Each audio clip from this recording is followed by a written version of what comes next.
yang harus kita lakukan agar berhasil ketika melakukan lobbying?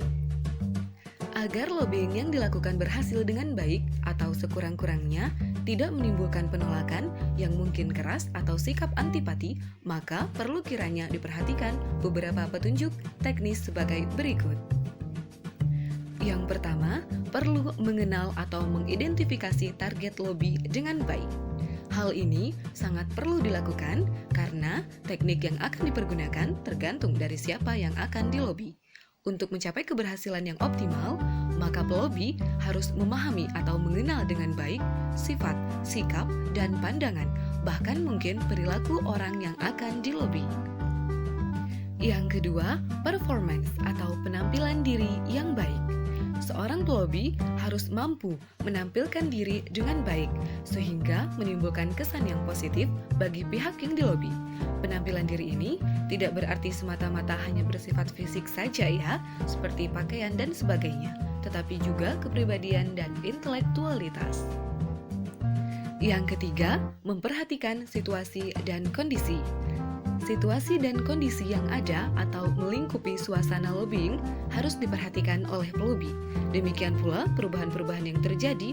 Hal ini terutama sangat penting dalam penggunaan cara menyampaikan pesan. Pada saat pembicaraan tengah berlangsung dan dianggap lancar pun, pelobi harus tetap memperhatikan situasi dan kondisi yang sewaktu-waktu bisa berubah. Jangan meneruskan ketika ada orang lain datang atau alihkan pada topik lain dengan cara yang wajar. Karena meskipun mungkin pelobi tidak berkeberatan, tetapi mungkin yang dilobi yang tidak berkenan.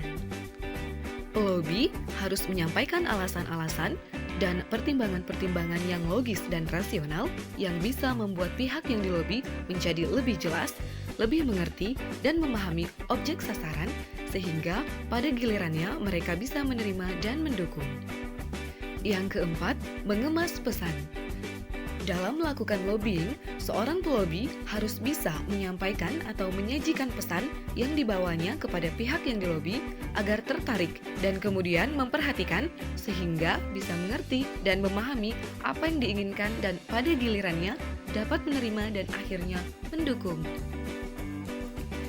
Dan selanjutnya yang kelima, jangan takut gagal.